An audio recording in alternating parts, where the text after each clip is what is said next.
Hello and welcome to this week's movie review where I'll be talking about the 2023 horror movie Late Night with the Devil. Now before I get into the review, I do want to give a little housekeeping notice. I haven't done one of these in a very, very long time. I couldn't even tell you the last one I did. I think it was on Poor Things, which was back in February, the beginning of February. So I kind of took all of February off. I have a new lens, so this should look a little better, although there's no zoom on this lens, so it's kind of wacky with the angling and everything like that. I don't know if you guys know this, but I record most of all my content in my room, and it's getting a little crowded, and I'm not gonna lie to you, it's getting a little crowded in here. But yeah, I appreciate you guys checking out the podcast. I have a bit of new subscribers and new followers on my Instagram that I gained over the past couple of weeks through the podcast I did with Karen and the podcast I did with Luis. So shout out to them, shout out to everyone watching, and hopefully you enjoy this review. As I said earlier, this is actually a 2023 movie that came out last year, I believe around the same time in March of 2023 at South by Southwest. And funny enough, the movie just got a wide release this past March. I actually got to see the movie 2 weeks ago with a group of my friends, and we all really enjoyed it. One of the main reasons being David Dastmalchian, who delivered a fantastic performance. I've always been a fan of this guy. Ever since The Dark Knight, he always kind of stood out to me as this creepy looking person. He doesn't have a huge part in The Dark Knight, but just the scene he had with Aaron Eckhart really he was able to convey this kind of creepy character, as well as other movies he's been in as Prisoners. He was just in Dune, played an assistant to the Baron, as well as Polka Dot Man and Suicide Squad, Blade Runner 2049, and all these kind of small, very, I don't want to say niche, but very small roles. But I don't know if it's his face or what, but man, he always stands out to me. He really does. And I always kind of keep an eye out for him. And then when he pops up, I'm just kind of like, hey, recognize him. It's like the DiCaprio meme. But yeah, this by far is his show. He plays Jack Delroy, which is a television host back in the 1970s, who is in this kind of ratings war with Johnny Carson. The name of his show being Night Owls, which I thought was an interesting way of tying in the whole Bohemian Grove association that Jack has, that's mentioned in the film. Which, if you don't know what Bohemian Grove is, it's a group of elitists, supposedly, which I don't even know if I say supposedly, because there's footage of this, that they're part of this club, this really high-profile club, and I believe California, and they all kind of gather each year and kind of do these weird ritualistic things, or these meetings, if anything, all centered around Molag, which I've never been a huge fan of owls like that. They always kind of creep me out. My wrestling coach, Coach Wheeler, shout out to her. She actually was a super into owls, and always kind of I don't know, kind of threw me off a little bit. Hopefully she wasn't associated with Bohemian Grove. But I will say this, them mentioning the Bohemian Grove was very interesting to me, because I don't think I've heard that mentioned in a film in ever, to be honest with you. I know it's always kind of like the Illuminati and the elite and stuff like that, which I get, but specifically to bring up Bohemian Grove and to specifically bring up the kind of meetings and showing the pictures of the owl and stuff like that, I thought was interesting. Something I don't really see that often. But back to David's performance as Jack Delroy, he is able to convey this very calm tone throughout the whole movie. The movie is kind of shown in a mockumentary sense, where we kind of are placed into this documentary, kind of almost like we kind of stumbled upon it, really. They give a bit of backstory as to the events that occurred, which we'll get into later with the whole exorcism aspect of the movie. And on a quick side note, I gotta say, it's kind of odd that this movie came out in March. I don't know what the reason for that was, 'cause I think it's such a perfect Halloween movie. So I'm not entirely sure why it's released randomly in March. Maybe it's a whole year cycle. Like I said, it was last year, premiered in March in South by Southwest. I don't know if that was a whole reason behind it or distribution issues or something like that. But I thought, man, this is such a perfect Halloween movie, and it's something that I'm definitely going to revisit during Halloween time. But yeah, Jack is kind of thrown in this battle of television ratings when he is going against The Tonight Show with Johnny Carson. He's constantly trying to raise the bar and do these extra things to kind of elevate his show. And on this night, he attempts to have contact with the devil when he brings on a young girl named Lily, played by Ingrid Torelli, which was a young person who survived a mass suicide. She was a part of this cult and stuff like that. Get into the movie, so I don't want to spoil too much. I do want to say this though: her name, Lilith, the whole Bible aspect, the biblical stuff like that. So I thought little hints like that towards possession and demonic stuff I thought was really interesting. It's not super thrown in your face. But yeah, the movie kind of centers on that, them trying to make contact with the devil because she is supposedly possessed. It has almost like a exorcism aspect to her character and what she's going through. And I gotta say, I don't know how young the actual actress is, but I thought she also did a phenomenal job of playing these kind of double-sided coins of this possessed person as well as this kind of really, really gentle, soft-spoken, kind of creepy young woman. And to be completely honest with you, I've always loved exorcism movies. One of my favorite horror movies is The Exorcist with Linda Blair and stuff like that. The old one still to this day kind of gives me the creeps. And also the whole idea of being possessed always interested me, because I don't want to consider myself a super religious person at all, but seeing those kind of possession videos, or seeing someone who's possessed by a demon and they're speaking in tongues, or speaking in all these kind of, their voice is different, or there's something altered to their voice. It almost makes you question, like, what is this? Is it schizophrenia? Is it a case of, obvious mental illness? Is it kind of,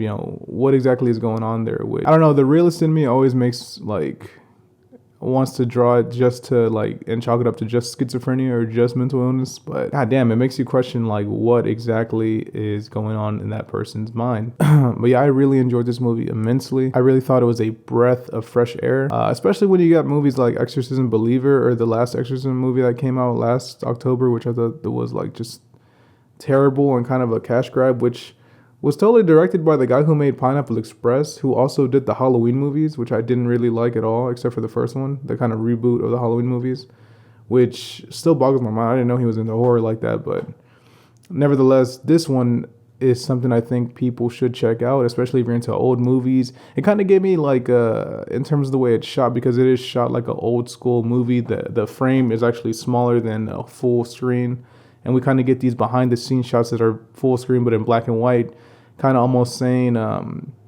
it's not necessarily what Oppenheimer did, where Oppenheimer shots the scenes in black and white were like factual, and then the scenes in color were kind of we don't know what this was. It's kind of the opposite, where the scenes in color, well, I don't know, I guess it would be the opposite, because what we're presented with is the TV broadcast of the events that happen, and those are in color, and then the black and white stuff is kind of the behind the scenes of oh, we need to bring this person on, we need to do that person on, oh, again, we go to makeup, stuff like that.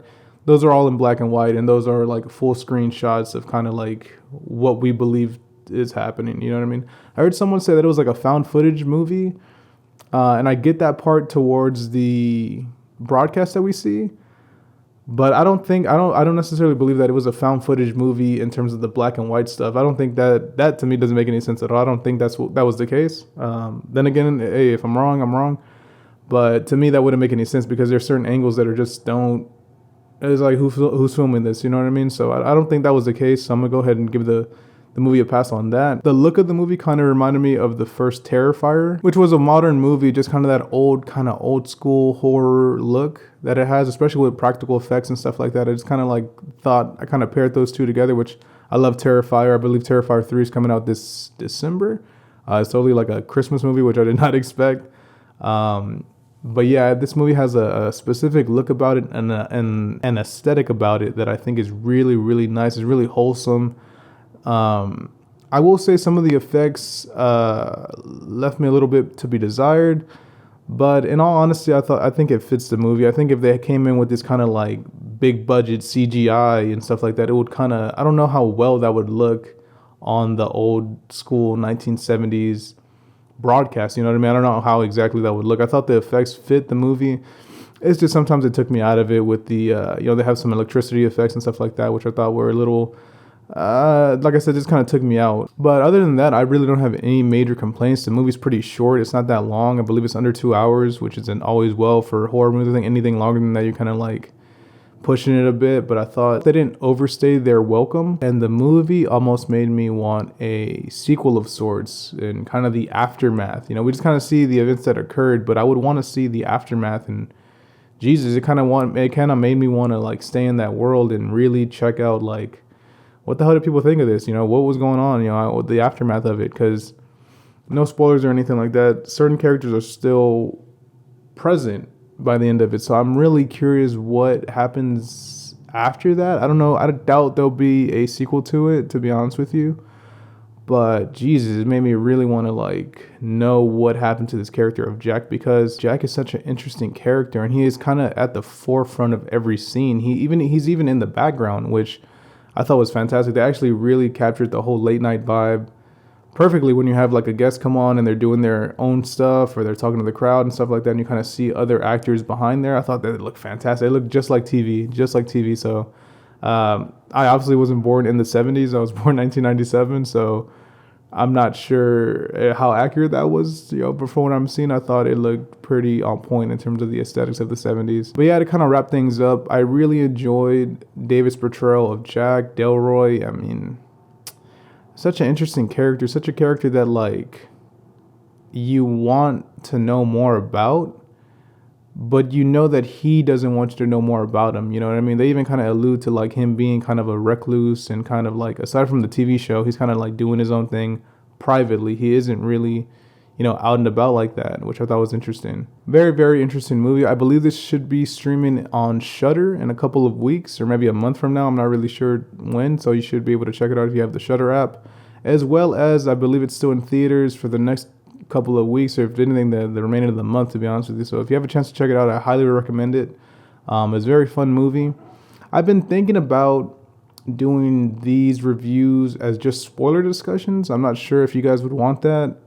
If you're watching this, please let me know in the comments if these should just be me talking about events that happen in the movie, or if I just keep it the way I do, which is like more spoiler free, and then if anything I'll get into spoilers like at the end. This one I don't think I will get into any spoilers, to be honest with you, because I think it's such a fun movie for people to go see that I don't want to like really, give anything away.